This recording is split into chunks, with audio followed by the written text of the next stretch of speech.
Estamos con la actualización, lo que yo di a llamar Jesús 2.0, la actualización de nuestra perspectiva, de nuestra mirada, una actualización mental, un upgrade mental de lo que es Jesús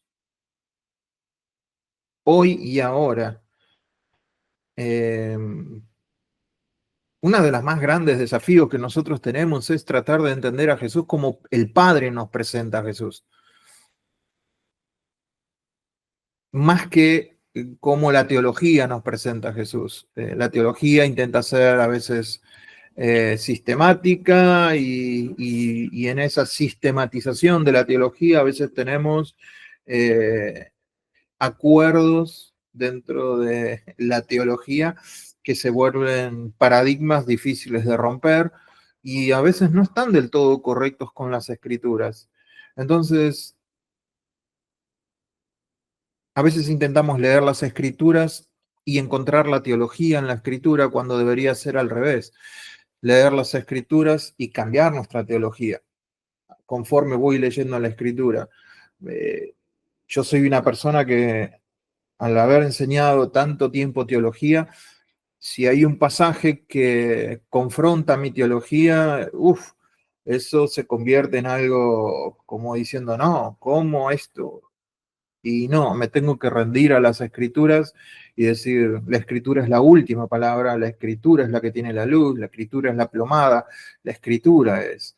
Y si lo estoy entendiendo ahora y estoy orando para que Dios me muestre algo que yo creo que es verdad y no lo es, entonces tengo que estar abierto a encontrar cosas, no abrirme a todo y a todo lo que escucho y a todo, sino, pero sí estar abiertos a hacer un círculo abierto, porque Dios va revelando, porque Dios eh, no nos dio a nosotros la revelación completa a cada uno de nosotros, sino que Dios se fue revelando progresivamente en cada uno de nosotros. Algunos estarán en una posición un poco más cercana a la revelación perfecta, otros estamos demasiado lejos, otros más o menos, otros por un lado más, otros por un lado menos, pero lo que tenemos que entender es que esto es progresivo y que a veces tenemos esa idea de que algo es seguro que es así. Y Dios nos ha dado pruebas de que no siempre un círculo cerrado es lo mejor en nuestras mentes. Entonces, la actualización tiene que ver con eso, tiene que ver con poder entender a Jesús de una manera actualizada y que eso se va a ir actualizando. Tenemos que estar, a todos nos gusta que se actualice el celular, tener cosas más modernas, tener lo último. Bueno, en lo espiritual también. El Espíritu Santo nos va llevando a toda la verdad, nos va, bueno, ahora estás un poquito más maduro para entender. Es como que nos quedáramos todo con que la cigüeña es la que trae los bebés. Y algunos se estará preguntando, ¿qué? ¿No es así? Bueno, eso da para otra clase, pero en lo espiritual a veces nos quedamos con, no, la cigüeña trae al bebé. Por eso el escritor de Hebreos le dice, ustedes ya hace tanto tiempo que ya deberían estar enseñando otras cosas. Yo ya les tendría que poder hablar de esta justicia de Dios, pero se han hecho lentos para oír. No son incapaces, sino lentos para oír. Se le han embotado los oídos. Entonces, mi intención en todo esto es esto, que podamos obligarnos a ir por más, a obligarnos a no conformarnos. ¿Qué tomé como base para este estudio? El capítulo 17 de Juan, clase pasada lo vimos, capítulo 17 de Juan, y vimos que todo comienza con una cena en la que pasa de todo. Jesús establece más o menos lo que va a ser la Santa Cena, o la Cena del Señor, revela lo de Judas. Judas se va, Judas entiende todo, los demás no entienden nada, van camino al Monte de los Olivos y no se sabe si el capítulo 17 es en el Monte de los Olivos o es camino al Getsemaní. No lo sabemos bien, pero ocurrió en ese lapso y después, cuando llegan al Getsemaní, ya sabemos lo que pasa. Jesús es entregado, primera hora y es entregado. Entonces estamos en ese momento, ¿no? Y en el capítulo 17 se lo conoce otra vez teológicamente como la oración sacerdotal. La oración sacerdotal. Y entonces ahí es donde entendemos o entendimos la clase pasada que Jesús fue hecho sacerdote, y lo vamos a repasar un poquito hoy. Fue hecho sacerdote después, o sea que él está orando, ora por los discípulos, ora para que los discípulos sean protegidos, ora para que los discípulos sean santificados, ora para los que van a creer, ora para que los creyentes vean. Entonces, todo lo que es el capítulo 17 es una oración. En cualquier lugar que leamos del capítulo 17, tenemos que entender que es una oración de Jesús. Está orándole al Padre. Entonces, lo clave es entender que Jesús ora, intercede, pero no es todavía sumo sacerdote. No es Melquisedec todavía, porque dijimos, como ahora lo vamos a ver, tenía que ocurrir algo para que eso sucediera. Entonces está orando como el profeta que es, está orando proféticamente, está orando, intercediendo, sí. Y eso es lo que vamos a ver hoy.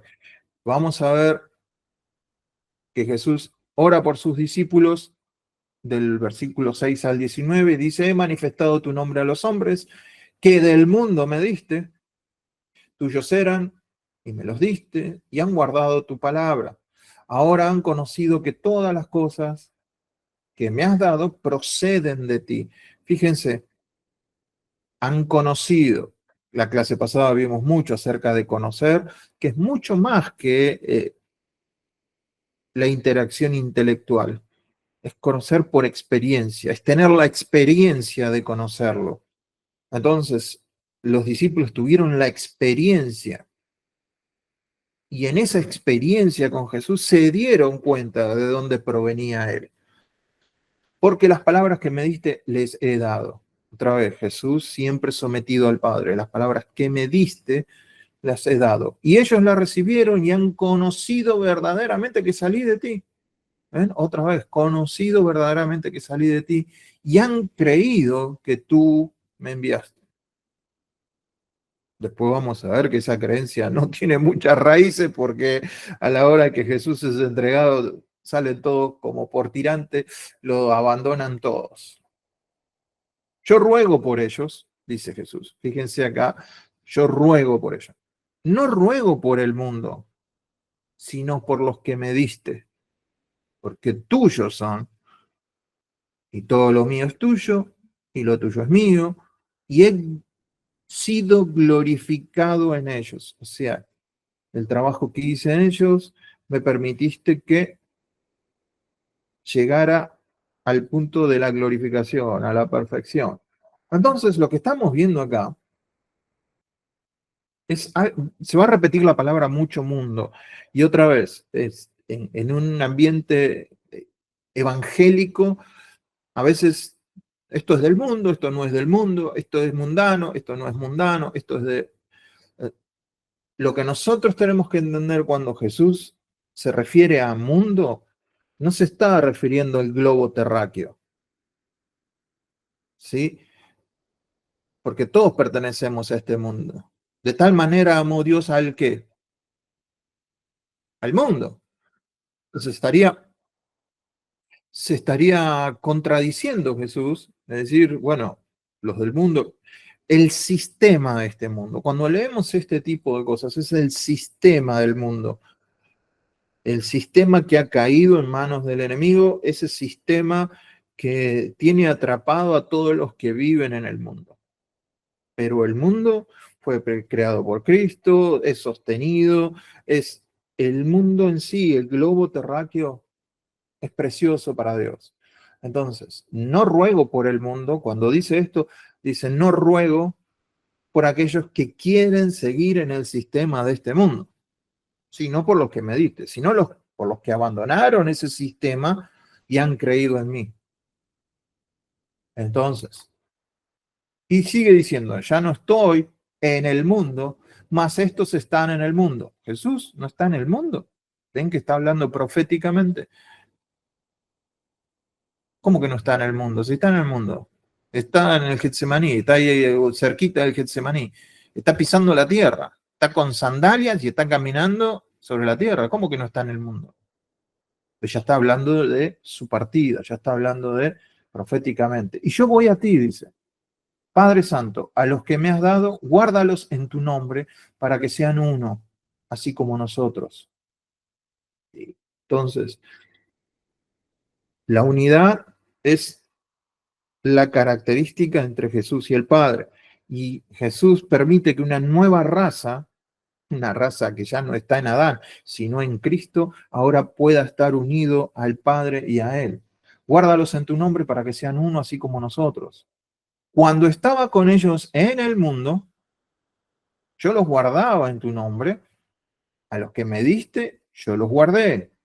Fíjense, a los que me diste. Nadie puede venir al Padre si no es traído por el Padre, pero Jesucristo los sostuvo. Y ninguno de ellos se perdió, sino el hijo de perdición. Dicho sea de paso, Judas, para que la escritura se cumpliese. Pero ahora voy a ti y hablo esto en el mundo, para que tengan mi gozo cumplido en sí mismos. En sí mismo. No es en el mundo en que nosotros vamos a tener el gozo. En el sistema de este mundo no vamos, sino en nosotros mismos con Cristo es donde el gozo es cumplido. Yo les he dado tu palabra y el mundo los aborreció. El sistema de este mundo aborrece todo lo que proviene de Cristo, todo lo que proviene de Jesús. Si hablamos de Dios, bueno, hablamos de Dios, pero cuando la palabra Jesús entra en conversación, es una divisoria de aguas. Entonces, esto es lo que está diciendo Jesús. Al mundo los aborreció porque no son del mundo, como yo tampoco soy de este sistema del mundo. No ruego que los quites del mundo, en este caso habla de la tierra, sino que los guardes del mal. En el original dice del maligno, del malvado, que los guardes del malvado. No son del mundo como tampoco yo soy del sistema de este mundo. Santifícalos en tu verdad, tu palabra es verdad. Acuérdense de santificación para entenderlo de una manera un poco más fácil y no tan religiosa. La palabra santificación es diferencia. Hacelos diferentes a través de tu palabra. ¿Sí? Diferentes como yo soy diferente y como vos sos diferente. Santifica, apartalo, cambia su cabeza a no al sistema de este mundo, sino a cómo somos nosotros, y a eso se conoce como santificación, una diferenciación con el sistema de este mundo. ¿Qué es lo que hace que cambie esa perspectiva del sistema del mundo al sistema de Dios, a la gracia de Dios, al ser de Dios, a la vida de Dios? La palabra. La palabra.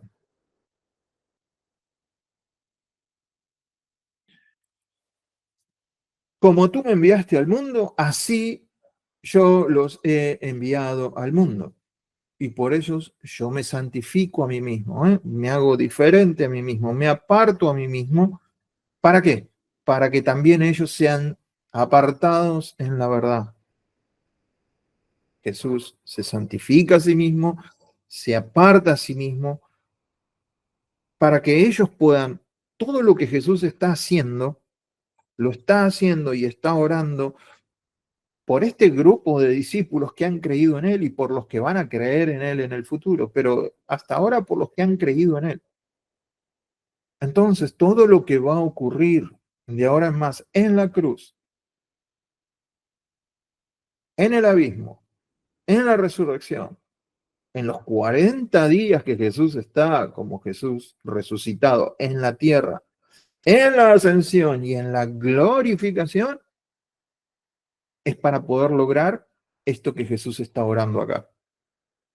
Es para poder tener el cimiento insustituible que esto va a generar. Entonces, sobre esto que vamos a ver hoy, yo podía ver tres escenas del Jesús glorificado. El sumo sacerdote, el mediador y el intercesor. Los tres son lo mismo, solo que vamos a dividirlo en estas tres escenas para poder tener una imagen del Cristo completo, ¿no? Primero el sumo sacerdote. Otra vez hablar de lo mismo que hablamos la clase pasada. El mismo versículo de lo que hablamos la clase pasada. Luego, habiendo llegado a la plena estatura de su madurez, nos llegó y habiendo sido anunciado por Dios como sumo sacerdote, según el orden de Melquisedec, llegó a ser fuente de salvación eterna. ¿Para todos? Sí, para todos. Para todos los que obedecen con fe, para todos los que creen en Él y en su palabra. No para todos. ¿Está disponible para todos? Sí, pero se hace efectivo en aquel que cree en Él. Entonces, vemos que Jesús es ordenado, anunciado como Melquisedec, fuente de la salvación eterna. Hasta acá es lo que hemos visto. Mientras nosotros miramos Juan capítulo 17, estamos con un Jesús que es profeta. Habla de parte de Dios de cara al pueblo. Habla. ¿Qué hace un profeta? Habla de parte de Dios de cara al pueblo. Y las frases que vamos a escuchar de los profetas, sobre todo en el Antiguo Testamento, es así dice Jehová, así dice Jehová. Jesucristo va a decir lo que el Padre me ha dicho, yo se los digo. Yo tomo del Padre y se los comunico. No hablo por mi propia iniciativa, todo lo que el Padre me muestra, yo se los digo. ¿Ah? En una actitud de profeta. Habla de parte de Dios de cara al pueblo. El sumo sacerdote, por otro lado, representa al pueblo de cara a Dios. Representa al pueblo de cara a Dios. Diferencia entre profeta y sumo sacerdote. El sumo sacerdote tiene que ofrecer sacrificios, interceder, se ofrece como un mediador. La palabra para sumo sacerdote, este es un dato, para sumo sacerdote no se le da a ningún líder, a ningún guía, a ningún ministro, a ningún pastor, a ningún creyente. En la Biblia a nadie se le da esa palabra, argereus. No se le da a nadie. Y ahora vamos a ver por qué. Es el jefe de sacerdotes. ¿Los creyentes somos sacerdotes? Sí. Pero no. Hay un solo sumo sacerdote, jefe de sacerdotes. Y ese es Jesús. Entonces, vamos a Hebreos capítulo 1, versículo de 3 al 5. Dice, el cual, siendo el resplandor de su gloria, hablando de Jesús, y la imagen misma de su sustancia y quien sustenta todas las cosas con la palabra de su poder, habiendo efectuado la purificación de nuestros pecados por sí mismo, o sea, en su propio cuerpo, se sentó a la diestra de la majestad de las alturas, hecho tanto superior a los ángeles. Si así fue hecho, porque no era.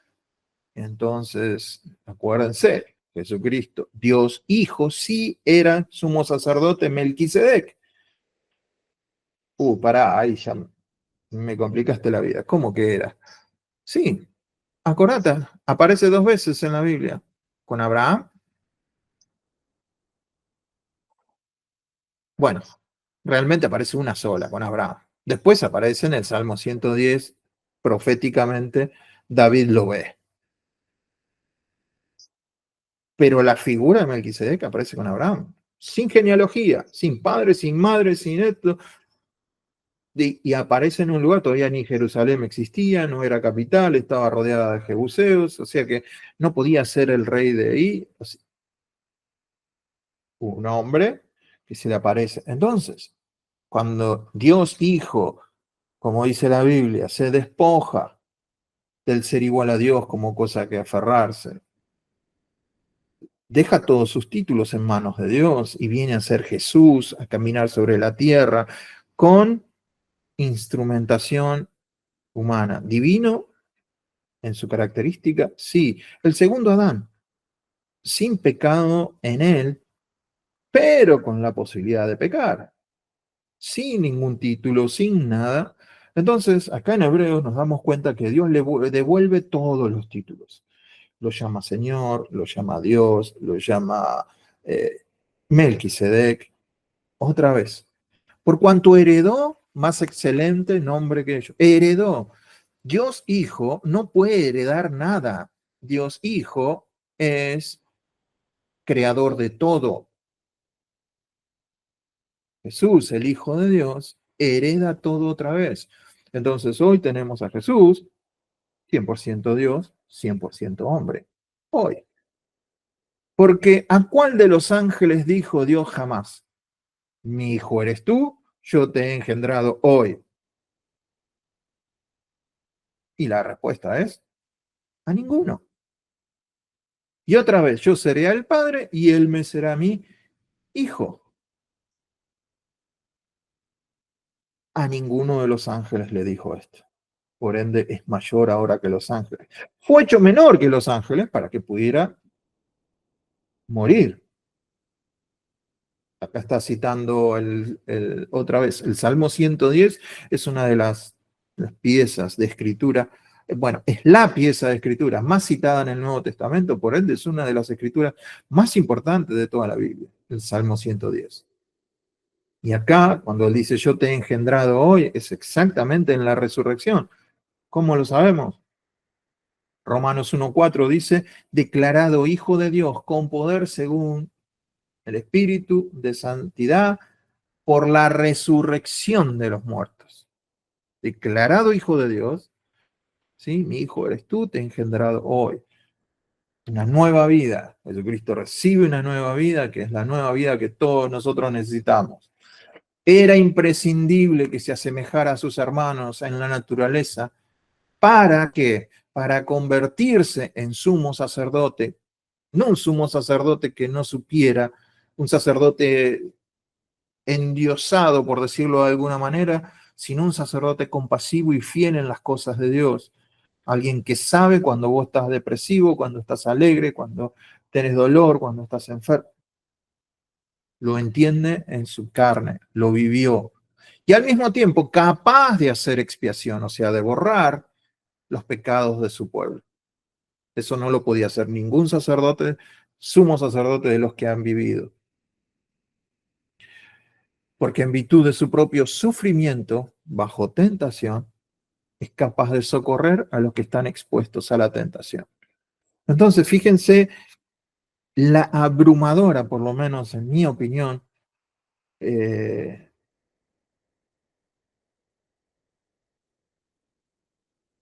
cantidad de evidencia en cuanto a Jesús como sumo sacerdote. Algo que no enfocamos a veces.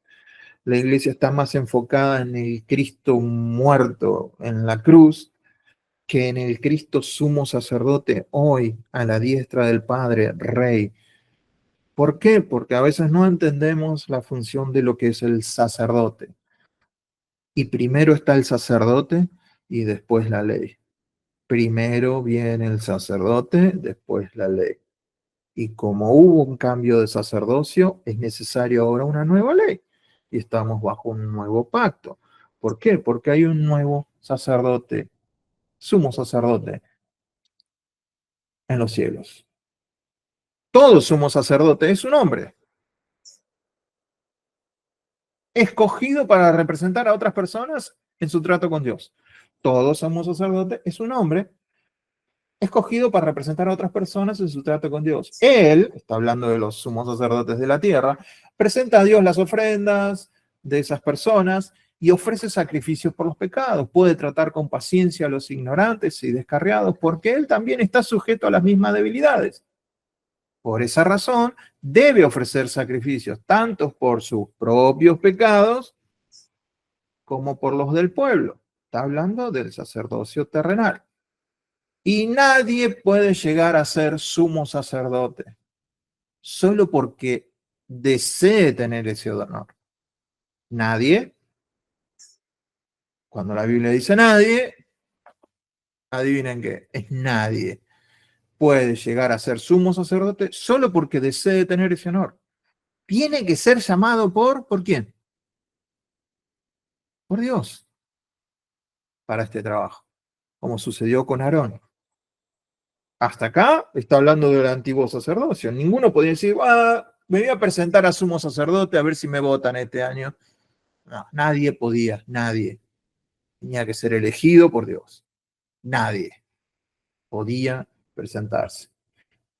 Por eso, dice el escritor de Hebreos, Cristo no se honró a sí mismo haciéndose sumo sacerdote. No puede ser Jesús, Juan 17, ser sacerdote y ser sacrificio, porque él no podía decidir eso, sino que alguien más lo tenía que hacer, sino que fue elegido por Dios, y otra vez se repite el Salmo 110, tú eres mi hijo, hoy te he llegado a ser tu padre. Y en otro pasaje, Dios le dijo, tú eres sacerdote para siempre, según el orden de Melquisedec. Parece que estuviéramos leyendo siempre la misma escritura, y no es la misma escritura. Es el Padre repitiendo, repitiendo, repitiendo a alguien que tenía la ley y que entendía estas cosas de sumo sacerdote y todo eso, el funcionamiento, el escritor de Hebreos cambia, es el Jesús 2.0, le cambia el enfoque. Bueno, todo eso que aprendiste era para que entendieras esto que está pasando ahora.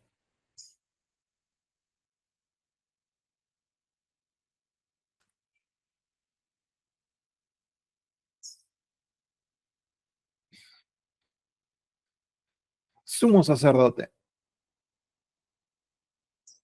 ¿Para qué nos sirve a estudiar todo esto? ¿De qué nos sirve? Yo tuve unos rounds esta semana con cosas que escuché y que permití escuchar, de que te dicen por ahí, pero ¿para qué querés saber todo esto?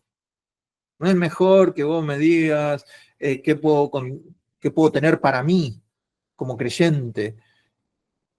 Decime mejor, enseñame algo que yo pueda aplicar, en el que yo pueda...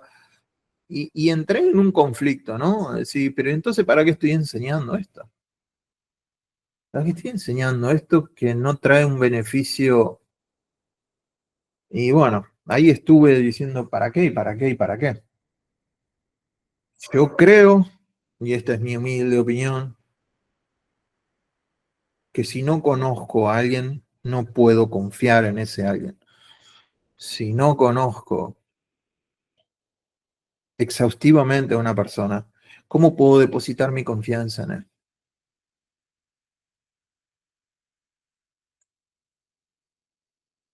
Conocer más a Jesús de esta manera es poder tener aún más. Yo sé que hemos depositado nuestra confianza en él, pero es aún más el peso de todo esto en los hombros de Jesús, como diciendo, es lo más grande que hay.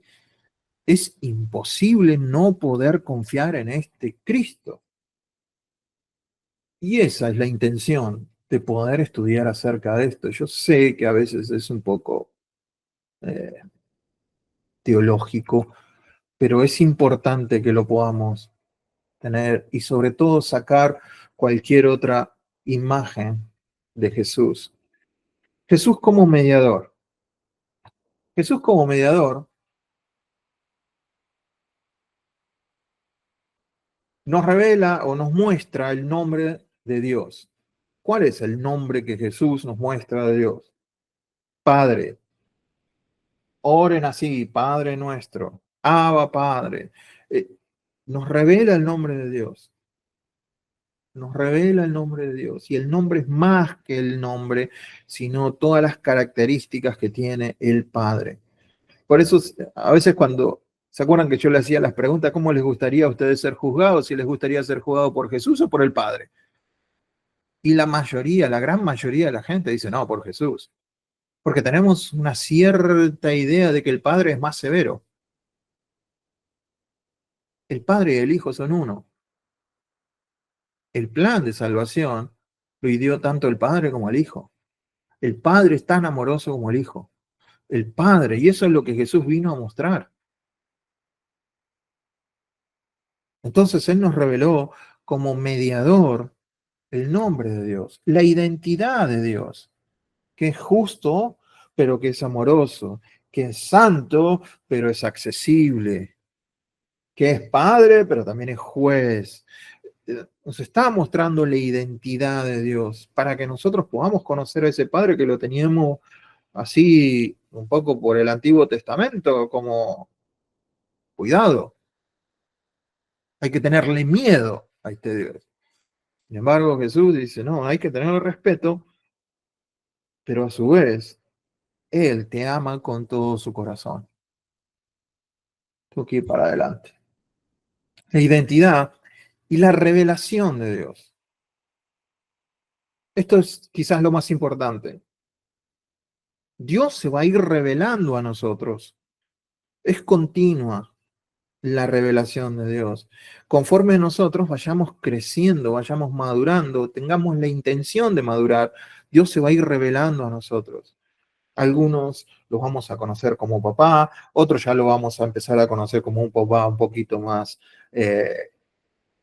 entendiendo lo que él espera de nosotros.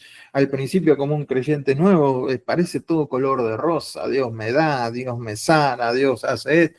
Pues cuando se empiezan a apretar un poquito las tuercas y Dios dice, bueno, yo también espero de vos esto, y ahí hay una incomodidad, pero es crecimiento. El crecimiento genera ese tipo de dolor, ese tipo de incomodidad y es directamente proporcional al deseo de conocerlo. Dios no se va a revelar a nosotros si yo no quiero saber de Él. Es, yo quiero saber de Él, me voy a levantar un poco más temprano, voy a leer las escrituras, voy a orar, voy a ayunar, voy a buscar de Él, tengo hambre, tengo sed de Él, tengo... Bueno, Dios no se va a ocultar, Dios no va a negar quién es Él, Dios no va a tener sus tesoros escondidos porque quizás si nosotros sabemos mucho de él, él se va a quedar. No, él es inagotable las riquezas de Dios. Entonces el Espíritu Santo nos va a revelar, nos va a ir llevando toda esa verdad. Pero tiene que haber un deseo de esa revelación de Dios. Y estar dispuestos a decir, bueno, lo que conocí hasta ahora, quizás ahora es algo nuevo. Lo que vi, quizás es algo diferente. Este conocimiento ginosco de experiencia con Dios. Y el mediador es único. Esta es la característica del mediador. El único.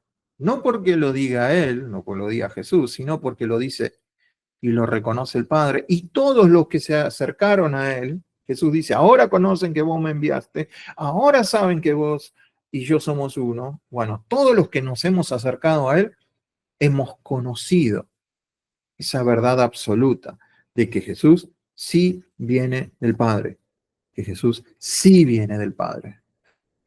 Y esta es la característica escritural del mediador, porque hay un solo Dios. ¿Cuántos dioses hay? Uno. Y un solo mediador. ¿Cuántos mediadores hay? Uno. Entre Dios y los hombres. ¿Cuál es ese mediador? Jesucristo Dios. ¿Cuántos dicen amén? Apa, Jesucristo, hombre.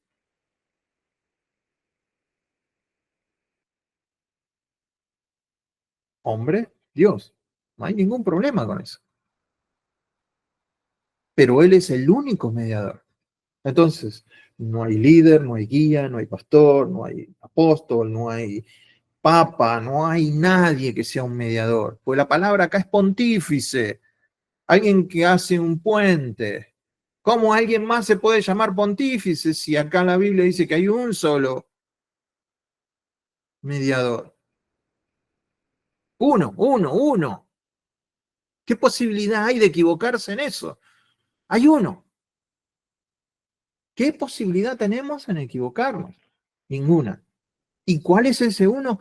Jesucristo, Jesús, el Mesías, Jesucristo, Jesús, el Mesías, hombre.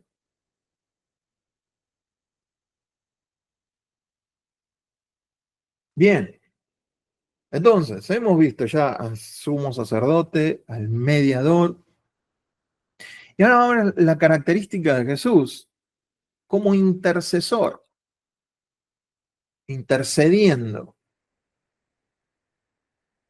Primero vamos a ver una de las características que nosotros como seres humanos eh, tenemos que culparnos, sobre todo para los creyentes. No hay ninguna condenación para los que están en Cristo Jesús, pero tenemos que reconocer que nuestra naturaleza no es la de interceder. A veces lo hacemos, pero la gran mayoría tiende a cuidar su propia quintita. Bien, y lo vemos en Isaías 59. Lo voy a poner como ejemplo todo el capítulo, pero no lo voy a leer todo. El pueblo de Dios estaba en un momento, bueno, estaba por ser deportado al pueblo de Dios, había indiferencia, la indiferencia del pueblo. Y Dios trata de hacerles entender que la situación que ellos estaban pasando, la situación de ir a ser deportados, no era porque a Dios se había cortado la mano de Jehová para salvar, ni se había grabado el oído, no, no era esa la razón. La razón era que ellos eran continuamente rebeldes a las cosas de Dios, la indiferencia. Entonces él le quería hacer entender su situación. No es por falta de poder de Dios, sino por sus propios actos de rebelión contra Dios. Y entonces Dios dice como cosas así, no buscan justicia, no les interesa la justicia, no hay quien clame por justicia, ni quien juzgue por la verdad. Fíjense, confían en vanidad y hablan vanidades, conciben maldades y dan a luz iniquidad. Constantemente sus pensamientos es el continuo hacer el mal. No buscan hacer justicia, no buscan la verdad y le echan la culpa a Dios. Dice, palpamos en algún momento la pared como ciegos, andamos a tientas como sin ojos, tropezamos a mediodía como de noche, estamos en lugares oscuros como muertos, dice Isaías. Esa era la condición del pueblo por su propia decisión, no porque Dios no quisiera. Y a la verdad fue detenida y el que se apartó del mal fue puesto en prisión. Fíjense, el que se apartó del mal a la cárcel. Y lo vio Jehová y eso desagradó sus ojos, porque pereció el derecho y vio que no había hombre y se maravilló que no hubiere quien se interpusiese. Eso es interceder. Alguien que se interpone entre Dios y esa persona.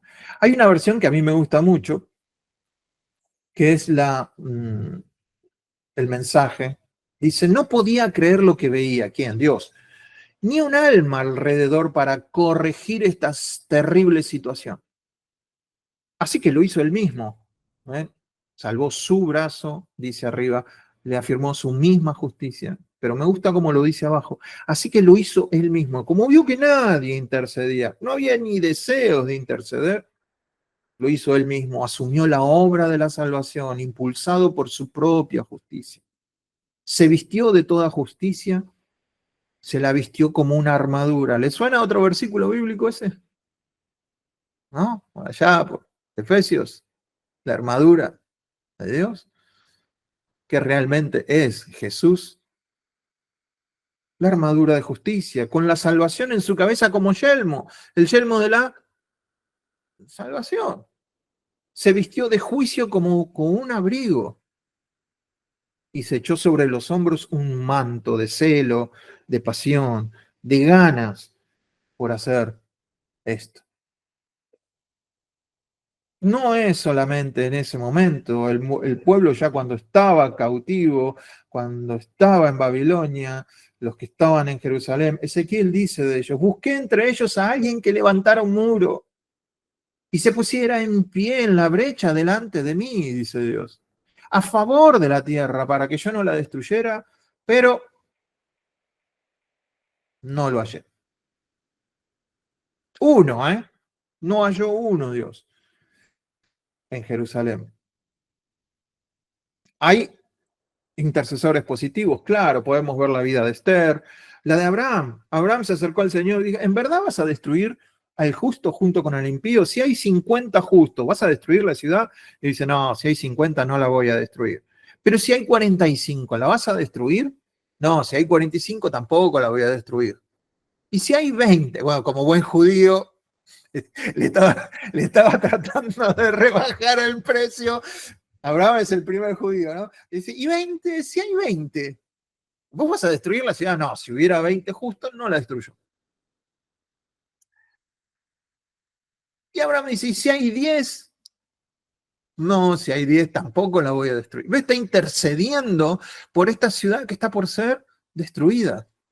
Sin embargo, no se encontraron ni 10 justos. Entonces,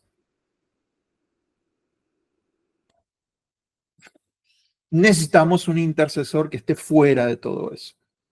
Y acá viene la diferencia entre intercesor y mediador. Moisés volvió al Señor y dijo, ay Dios, este pueblo ha cometido un gran pecado, se ha hecho un Dios de oro, pero ahora, si es tu voluntad, perdona su pecado y si no, bórrame. ¿Qué quería hacer Moisés? ¿Estaba intercediendo o quería ser un mediador? Dice, bórrame del libro que has escrito, se ate mi vida por la de ellos. Y el Señor dijo a Moisés, al que haya pecado contra mí, a ese lo borraré de mi libro. Pero ahora ve, conduce al pueblo donde te he dicho, mi ángel irá delante de ti, pero el día que yo los visite, los castigaré por su pecado. Entonces, ¿qué tenemos? La confirmación de que intercesión sí, interceder sí, pero mediar no. ¿Por qué? Por lo que acabamos de leer. Hay un solo mediador. Ni Moisés podía ser ese. Y Dios dice, no, no, no, mediador vos no podés ser. No puedo tomar tu vida por la del pueblo, porque eso está preparado para una sola persona. Entonces, interceder sí. Los sacerdotes anteriores eran más numerosos porque la muerte les impedía continuar. O sea, se morían. Sencillo. ¿Por qué había muchos sacerdotes en el Antiguo Testamento? Pues se morían. Fácil. Porque la muerte les impedía continuar. Pero Jesús conserva su sacerdocio inmutable, o sea, intransferible, puesto que permanece para siempre. Él también es poderoso para salvar para siempre, completamente para siempre, a los que por medio de él se acercan a Dios, puesto que vive perpetuamente para interceder por ellos. El sacrificio es único, el sacerdote es único, ya está. No hay que hacer sacrificios y no hay que tener más sacerdotes, sumos sacerdotes. Ahora, les propongo leer esta parte, a ver si me siguen. Leer este último versículo, puesto que vive perpetuamente Y el énfasis vamos a ponerlo en la última parte. Puesto que vive perpetuamente para interceder por ellos. ¿Dónde está el énfasis? Interceder por ellos. Ahora los invito a leerlo de otra manera, poniendo el énfasis, pues que vive perpetuamente para interceder por ellos. ¿Ven la diferencia? En la primera, el énfasis recae en nosotros. No, vive para siempre para interceder por nosotros. Nosotros somos la última Coca-Cola en el desierto, nosotros somos lo importante. Él está vivo para interceder por nosotros. La segunda opción es, el énfasis está en la vida de Jesús. Vive perpetuamente y como consecuencia tiene la capacidad de interceder por nosotros. Él es el centro y así tiene que ser siempre. Él es el centro, no nosotros. Entonces, de esta manera podemos ver sumo sacerdote, mediador e intercesor. Los discípulos en este mundo, llámense vos, o llámense yo, o llámense Pedro, Juan, qué sé yo, Santiago, quien sea, Pablo, vamos a tener desafíos en este mundo, en este sistema del mundo. Vamos a recibir el rechazo de alguna manera. El sistema de este mundo está diseñado para vivir independientemente de Jesús. Entonces, vamos a necesitar una protección divina.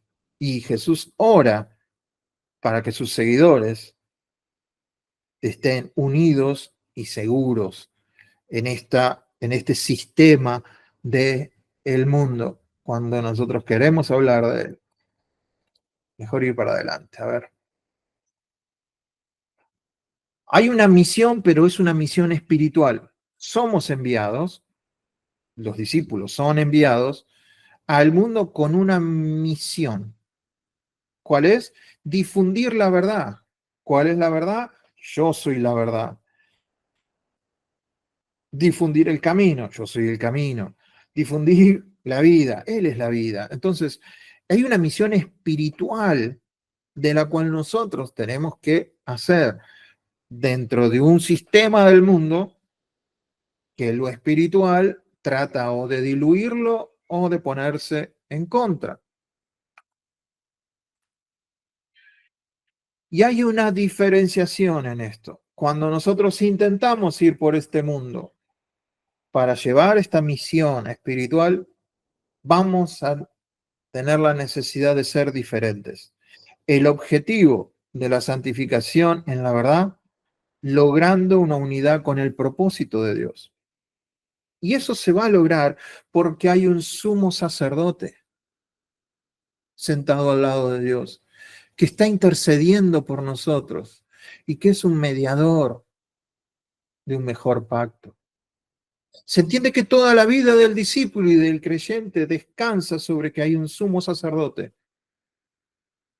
que los entiende y puede interceder constantemente delante de Dios. La misma persona de Jesús intercede, no es que tiene que, ahora mismo hay algunos hermanos en China que están orando y Jesús no puede estar atento a nosotros porque tiene que interceder por los chinos. No es así, es la persona de Cristo intercede. Todo lo que él hizo es como una puerta. La puerta, vos entras de un cuarto a otro y hay una puerta que intercede, te cede el paso hacia el otro ambiente. Esa puerta es Jesús. ¿Y dónde entramos? Al trono. ¿Dónde quién está? El Padre y el Hijo. Y ese es en nuestro lugar. Por eso el Padre hace la invitación en Hebreos. Vengan todos confiadamente al trono. Hay un camino vivo, la puerta está abierta, no se va a cerrar. Tenés entrada a Dios.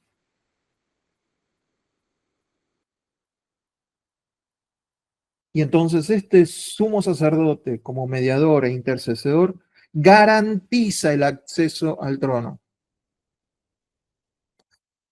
Y esa garantía No la puede dar nadie.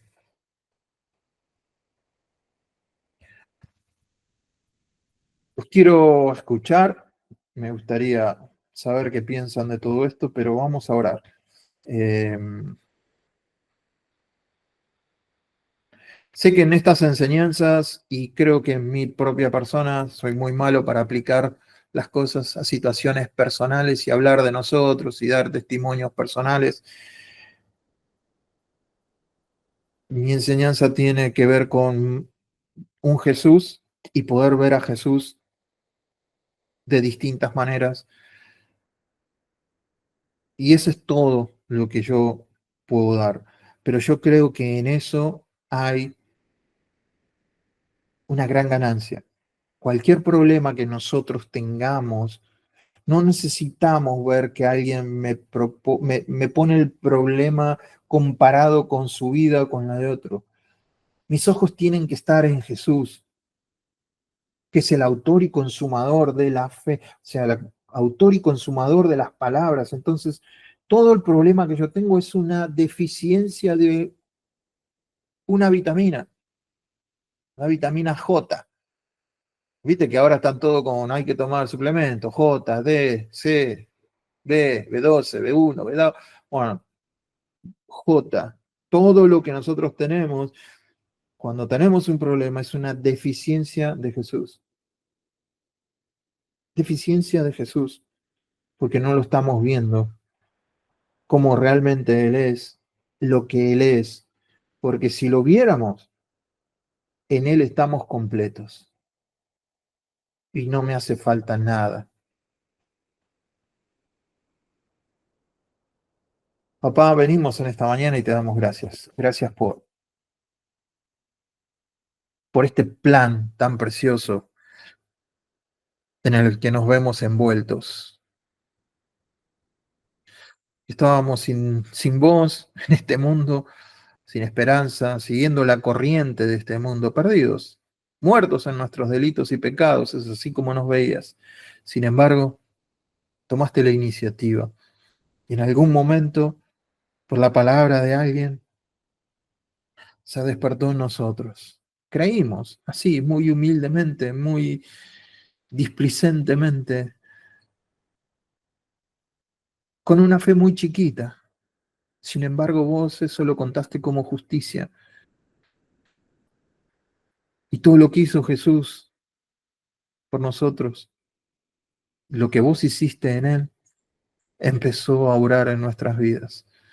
Nos empezamos a dar cuenta de que nos limpiaste, nos empezamos a dar cuenta que nos pusiste sobre la roca, que nos hiciste parte de tu familia, de que somos herederos juntamente con Cristo, de que tenemos vida y no solo vida, sino vida eterna.